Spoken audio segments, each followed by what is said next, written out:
Hello YouTube viewers, I am with SLIMAN Studios and I'm here to tell you how to make an ordinary canvas material be turned into an ancient either scroll, map, fabric, whatever you want it to become.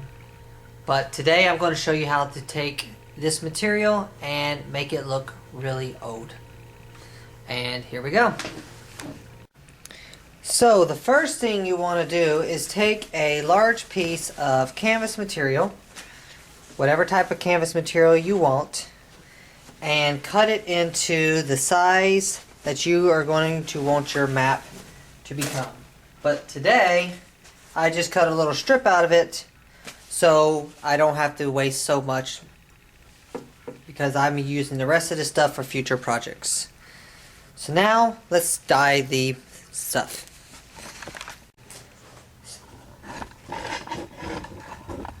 Okay, so as you can see here, we have our canvas material, and to dye our material, we are going to be using tea bags. This is regular, simple old Lipton tea bags. They do the trick pretty well. What you want to do is you want to fill up a cup full of water, and then open up your tea bags. So once you get your tea bags open, you're going to dip them inside the water, which is pretty obvious and to the point. Now sometimes it may take a while to get the tea bag soaked, but once you get it soaked, it sometimes helps to speed up the process if you use straight hot water. So we'll get the water going hotter here.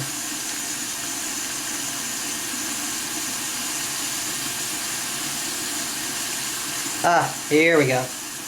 Here we go. So what you want to do now is, after your tea bag is wet, you're going to take and rub it along the material. You got to make sure that the tea is seeping out of the bag so you can start the dyeing process. Now as the tea gets soaked and it's releasing out the stuff, the dyes from the tea, it will start to change the material. There we go. Good up. That's okay. If you have that stuff on there, it just adds more character to your map. So as you can see, the material is slowly turning older and older.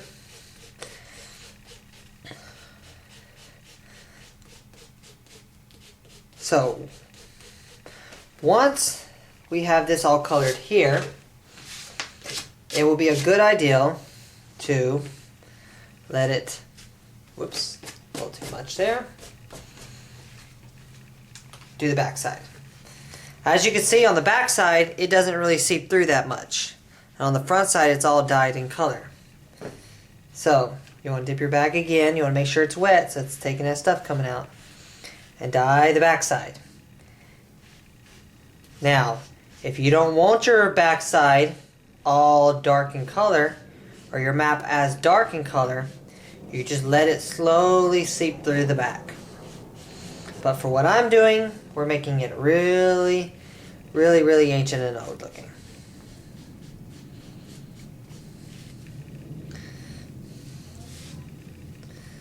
Whoopsie-daisy, a little too much. Okay, now, with that all done, you want to let it just sit here and dry. Once it's dry, we'll continue on. Hello everybody, and welcome back to creating a ancient cloth or manuscript. As you can see here, the cloth is now fully dry, and I coated this cloth with the tea bags twice, and as you can see, it's a dark color. And this will give it more of an older, ancient effect that has been exposed to the environment. And as you can see, here is another cloth that I've been working on, and it has a lighter tone to it, where there is dark and light shades to it. So this one has been more in a preserved state to where it's not so damaged. Now let's put the writings on the cloth. So, in this part here, we're going to start adding the writings to the cloth. You can either do it two ways. One, you can use a pen for a more recent, sharper writing style. Or two, you can use a pencil that will give it more of a faded effect to where it looks like the writing is extremely old. I will show you both ways if I can find my pencil. So, first we're going to do the pen section, and let's get going. As you can see here, we have the writings on the manuscript. The top one is peace through power, written in the runic language. And then there's the number system from the Riven game with the Riven symbol, just so we can associate it. So, as you can see with the pen, it still looks like an old script, but all the words can be really easily read.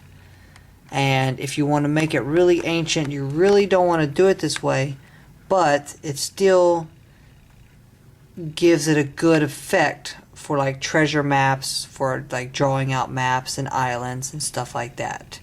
But when it comes to words, you want to use more of a pencil version so they can look faded and like they're worn away and stuff like that.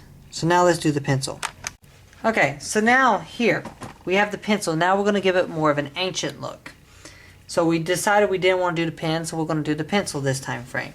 So we'll write the same words. So peace through power.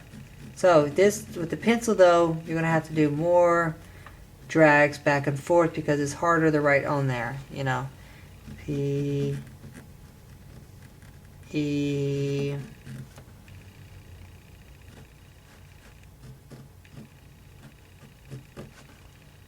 Okay, and then with the we'll screw it with the ribbon symbol on there.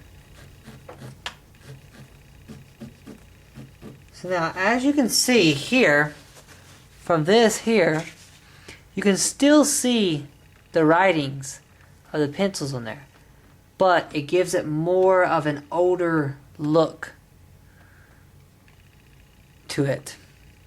So, to get even a better effect on this is if we had charcoal, you could add charcoal writings on it and it would blend into the cloth better, but I do not have any charcoal available, so I cannot show y'all that portion there. So, but that is the two ways that you can create a old ancient manuscript, and for really cheap price. The material this size cost me maybe 25 cents to 50 cents. And the tea bags cost basically nothing for a single tea bag. So you can do all this well under $2, you know. But if you're going to buy large quantities, of course you're going to pay a lot more. But, yep, that's it. That's all there is to making old ancient scripts, maps, manuscripts, scrolls, whatever you want to make and all. So, if you like what you see, just follow and I'll keep updating on y'all more tricks for movie shots and special effects and stuff like that. Thank you. Have a nice day.